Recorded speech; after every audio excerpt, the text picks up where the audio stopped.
په یو ظلم مې لا خاورې نه وي انبار کړی چې بل ظلم بیا د ظلم انتها کړي.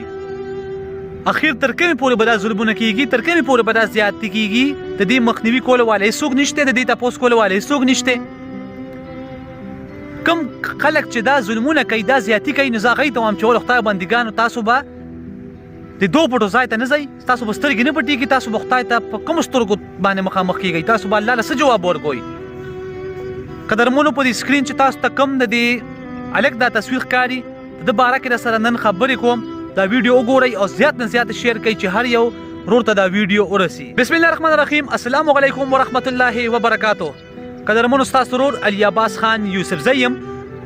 قدرمنو پر سکرین چې تاسو ته کم د دې هلک دا تصویر ښکاري، د ده نوم نعیم ولد نیاز محمد دی چې عمر یې 15 کاله دی او تقریبا د 4 میاشتو نه دی لاپته شوی دی. اوسه پورې د مړه او د ژوندي اړو څه پته نشته چاته.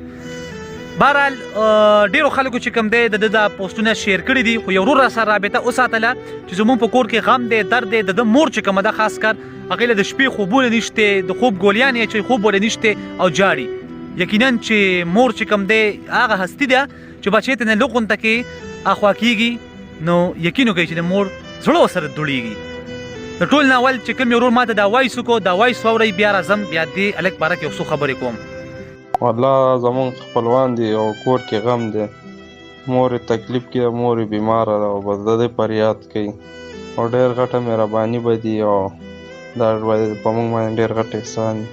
څنګه چې کتونکو تاسو د دې ورور دا وایس واورېدو چې دا یې سره رشته دار دی او دی ما ته هم وینا وکړه او د دې هلک چې کوم دی نو یو ورور دی هغه راته هم وینا وکړه چې یاره زموږ په کور کې ډېر زیات پریشانۍ دي او د الله رضا لپاره ته چې کوم دی دی له اواز راوچت کړه. ما ورته یاره بلکل زه به د الله د رضا لپاره دی له اواز راوچت کړم. قدرمنو تاسو وګورئ نو تاسو به ډېر زما ویډیوګانې به ګورئ، تاسو به کتلي چې دا یو کیس نشه ما سره. د دې نه مخکې چې کوم دی ډېر زیات چې کوم دی ماشومان لاپته شوي دي. الحمدلله ما یې اواز راوچت کړی دی، زه یو اواز جوړ شویم او هغې رب ذوالجلال ذات چې کوم زموږ د اسمانونو بادشاه دی هغه الله پاک را پیدا کړي دي. دا په سکرین چې تاسو کوم دا تصویر ښکاري د دې هلک نعیم ولد نیاز محمد چې عمر یې 15 کاله دی، د مازغو توازن یې ټیک هم نه دي، چې د پېښور OPF کالونۍ نه دی لاپته شوی دی. 4 میاشتې وشوې چې اوسه پورې خیر خبر نشته چې مړ دی او که ژوندی دی. کور کې د ټول حالت چې کوم دی خراب دی او جړاګانې دي، فریادونه دي. بهرحال دا ویډیو زیات نه زیات شیر کړئ چې هر یو ورور ته دا ویډیو ورسي. خاص کر زما هغې خلکو ته پیغام دی چې چا دی لیدلی دی صحیح کړی یا کوم ځای کې صحیح کړو، زیړې کپړې اچولې دي او په پښو کې د پلاستیک چپلې دي.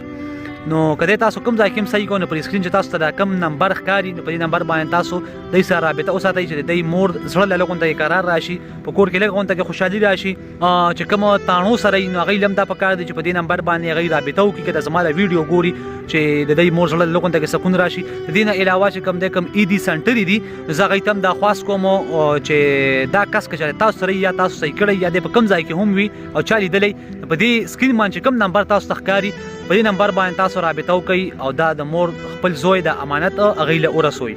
دا ویډیو وګورئ، زیات نه زیات شیر کړئ، چې څومره د نم شیر کېږي شیر کړئ، ځکه چې ستاسو د یو شیر په وجه باندې کیدای شي چې د مور د زړه قرار مور ته راورسي. والسلام. خوشحاله ښاد آباد اوسئ. علي عباس یوسف زی په دواګانو کې یاد ساتئ. والسلام.